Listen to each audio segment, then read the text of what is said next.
زمانے طالب علمی میں شادی کر سکتے ہیں اگر مالی لحاظ سے ٹھیک ہو. آپ خود سوچو, اگر آپ مالی لحاظ سے ٹھیک ہو, آپ کو رشتہ بھی مل رہا ہے, طالب علمی کے دور میں اگر آپ شادی نہیں کرو گے, بعد میں لوگوں کو شادی کی ترغیب کیسے دو گے؟ آپ شریعت کیسے بتاؤ گے؟ جب آپ شریعت بتاؤ گے کہ نبی نے فرمایا یا معشر الشباب من استطاع منکم الباءۃ, حدیث میں آتا ہے کہ جو نکاح کی طاقت رکھتا ہے وہ نکاح کر لے. جب آپ یہ حدیث سناؤ گے تو لوگ آپ سے پوچھیں گے اچھا جب آپ میں نکاح کی طاقت تھی آپ نے کر لیا تھا یا دورہ تک ڈیلے کیا تھا؟ آپ کہو گے ڈیلے کیا تھا. کہا پھر ہم بھی ڈیلے کر رہے ہیں, پھر آپ یہ زیادہ ہمارے ساتھ فنٹر بننے کی ضرورت نہیں ہے. تو جب خود عمل نہیں کر رہے تو دوسروں کو کیسے عمل کراؤ گے؟ دیکھو میں اس کی ایک مثال دیتا ہوں. ہمارے ہاں طلبہ کیا کرتے ہیں, قرآن و سنت پڑھتے ہیں اس نیت سے کہ ہمیں قرآن سمجھ میں آ جائے, حدیث سمجھ میں آ جائے. بھائی عمل کی نیت سے پڑھو. اسلام کو فائدہ جب ہوگا جب آپ عمل کرو گے. آسان مثال دیتا ہوں, حدیث میں آتا ہے وہ شخص جو پیٹ بھر کے کھائے اس کا پڑوسی بھوکا سوئے وہ مومن نہیں ہے. اب طالب علم کے سامنے جب یہ حدیث آئے گی نا تو طالب علم کیا کرے گا؟ جامعۃ الرشید کا طالب علم اس حدیث کی پہلے عربی عبارت پڑھے گا. پہلے کیا پڑھے گا؟ عربی عبارت کہ بھئی یہ زبر ہے, یہ زیر ہے, یہ پیش ہے.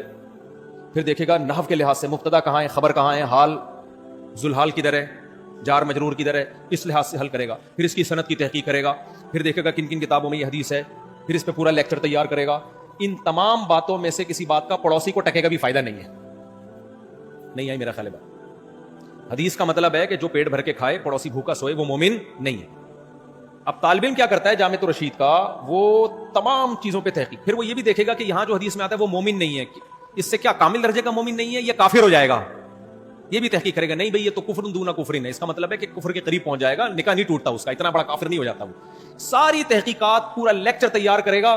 ان تمام باتوں میں کسی بات کا پڑوسی کو ٹکے گا فائدہ نہیں ہے.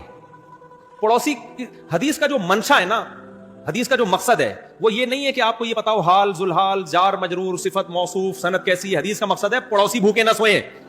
تو ایک پینڈو دیہاتی آدمی جب یہ حدیث سنے گا جس کو نہ سند کا پتا, نہ یہ پتا کہ حدیث کے راوی کون ہے, نہ یہ پتا کہ یہاں کافر ہونا مراد ہے یا کامل درجے کا, وہ جا کے کیا کرے گا, اچھا یار پڑوسی کو روٹی کھلا دے گا. تو حدیث کا مقصد جو ہے وہ حاصل کر دے گا وہ جاہل آدمی. کیا خیال ہے؟ تو اسی طرح یاد رکھو جب ہمارے طلبہ کے سامنے یہ حدیث آتی ہے نا کہ اے نوجوان ہو, تم میں جو نکاح کی طاقت رکھتا ہے نکاح کر لے, اس کا مقصد کیا ہے؟ اس طالب علم کو بھی زنا سے بچانا, اس جوان کو. لڑکیوں کی بروقت شادی ہو جائے سوسائٹی میں, تاکہ نوجوان لڑکے جب جلدی نکاح کریں گے تو لڑکیوں کی بھی شادی جلدی ہوگی, باپوں کو بیٹیوں کو گھر بٹھانا نہیں پڑے گا, وہ بھی برائی کی طرف نہیں جائیں گی, مینٹلی ہیلتھ بھی اچھی ہوگی, نسل بھی بڑھے گی, خاندان آباد ہوگا. جب گروتھ ریشو بڑھے گا مسلمان قوم پاورفل ہوگی, جوانوں کا ریشو بڑھ جائے گا, بوڑھوں کا ریشو کم ہو جائے گا. تو ہر لحاظ سے امت اسٹیبل ہوگی, کمانے والے زیادہ اور کھانے والے کم.